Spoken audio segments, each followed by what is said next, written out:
Hello everyone, what if I say your bike also need oxygen. মানে আপনার bike যেটা আছে সেটাও কিন্তু অক্সিজেনের প্রয়োজন হয়, মানে ওর ব্রিথ করার জন্য অক্সিজেনের প্রয়োজন হয়। এটা যদি আমি আপনাকে বলি, আপনার শুনতে একটু অবাক লাগলেও আমি একটা ইনসিডেন্ট বলি।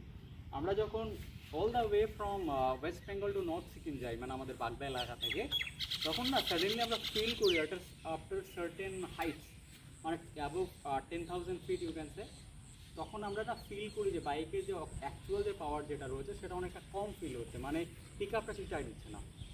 তো তখন আমরা বুঝতে পারলাম যে ওটা সি লেভেল থেকে অনেকটা হাইটে হওয়ার জন্য অক্সিজেন লেভেলটা ওখানে অনেক কম আছে। আমাদের তো ব্রিদিংয়ের সমস্যা হচ্ছিল, বাইকও অ্যাট দ্য সেম টাইম ব্রিদিংয়ের প্রবলেম ফেস করছিল। মানে বাইকের ভিতরে যে বার্নারটা আছে না, যেটা ফিউল বার্ন করে, সেই ফিউল বার্ন করতে প্রপার অক্সিজেনের প্রয়োজন হয়। সেই সময় যদি অক্সিজেনের লিমিট কম থাকে বা লেভেলটা কম থাকে, সেক্ষেত্রে কিন্তু এরা প্রপার যে পাওয়ার যেটা আছে সেটা জেনারেট করতে পারে না, আর সেই সময় কিন্তু বাইকে লেস পাওয়ার ফিল হয়।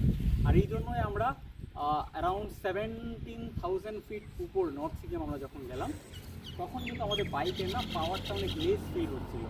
তো সেই সময় আমি বুঝে উঠতে পারিনি যে মানে অ্যাকচুয়ালি হচ্ছেটা কি বাইকের সঙ্গে। ফিউল কিন্তু ফুল ছিল, but still we are getting very less power from the engine. আর এর একটাই কারণ, সেটা হচ্ছে অক্সিজেন। অক্সিজেন লেভেলটা ওখানে অনেক কম থাকে, আর এই কারণেই কিন্তু পাওয়ার যেটা আছে সেটা অনেক কম ফিল হয়। তো এটা একটা আমার এক্সপিরিয়েন্স যেটা আমি আজকে শেয়ার করলাম আপনাদের সঙ্গে। সেটা হচ্ছে বাইক তার ইঞ্জিনটা রান করার জন্যও না প্রপার অক্সিজেন্সের প্রয়োজন হয়। Thank you everyone.